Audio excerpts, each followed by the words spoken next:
ரொம்ப காலத்துக்கு முன்னாடி ஒரு பெரிய பணக்காரர் ஒரு ஊர்ல இருந்திருக்கிறார்.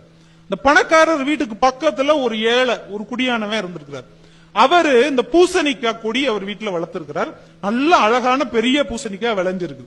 இந்த பணக்காரர் வாயை திறந்து கேட்டிருக்கலாம், இல்ல காசு கொடுத்து வாங்கியிருக்கலாம். சில பெரிய மனிதர்களுக்கு எப்பயுமே கொஞ்சம் சின்ன புத்தி உண்டு. படக்குன்னு யாரும் பார்க்கல நினைச்சு அந்த பூசணிக்காவை திருடிட்டு வந்து குழம்பு வச்சு சாப்பிட்டார். பெரியவங்க செய்யற தப்பு அவங்கள தவிர எல்லாருக்குமே தெரிஞ்சு போயிடும். எல்லாருக்கும் தெரிஞ்சிருச்சு, இந்த பூசணிக்காய் திருடினார்ல அவர் வீட்டுக்கு பின்னாடி தான் என் மச்சனே இருக்கான், இந்த பூசணிக்காய் திருடினார்ல அவருக்கு பக்கத்து தெருவுல தான் என் பிள்ளை டியூஷன் படிக்குது, இந்த பூசணிக்காய் திருடினார்ல அந்த தெருவுல தான் நாங்க வீடு பார்த்திருக்கோம். இப்படியே சொல்லியிருக்காங்க.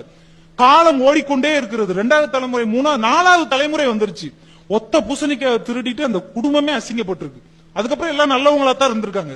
இந்த 4வது தலைமுறை பேரனுக்கு ரொம்ப சங்கட்டமா இருந்திருக்கு. என்னையா அந்த ஆளு ஒரு பூசணிக்காவை திருட போக நம்ம ரோட்ல போகும்போது பூசணிக்காய் திருடினார்ல அவருடைய பேரன்னு சொல்லி அசிங்கப்படுத்துறாங்களேன்ட்டு அவங்க ஊருக்கு ஒரு ஞானி வந்திருக்கிறார். அவர்கிட்ட போய் சொல்லி அழுதுருக்கான். பணம் காசு சொத்தெல்லாம் இருக்கு, நான் பூசணிக்காய் திருடினாங்கன்னு ரொம்ப அசிங்கப்படுத்துறாங்க சாமி, இது என்ன செய்யறது, என்ன செஞ்சா இந்த பேர் மறையும்.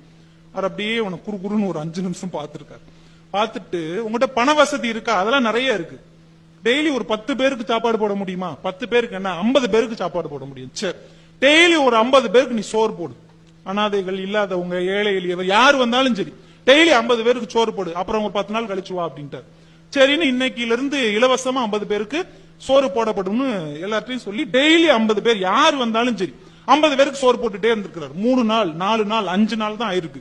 6வது நாள் சொல்லிருக்காங்க, வந்தவங்களுக்கு எல்லாம் சோறு போடுவாங்க பாருங்க, ஒரு வள்ளல் வீடு, அவங்க வீட்டுக்கு பின்னாடி தாங்க நாங்க குடியிருக்கோம். வந்தவங்களுக்கு எல்லாம் சோறு போடுவாங்க பாத்தீங்களா, அவங்க வீட்டுக்கு அடுத்த தெருவுல தான் நாங்க இருக்கோம், சில நேரம் நாங்களே அங்க போய் தான் சாப்பிடுவோம். இந்த வந்தவங்களுக்கு எல்லாம் சோறு போடுவோம், இப்படியே பேசியிருக்காங்க. 10வது நாள் முடியும் போது முழு பூசணிக்காயை திருடிய வீடு என்கின்ற பேர் மாறி போய் சோறு போட்ட வீடு என்று அந்த வீடு மாறிவிட்டது.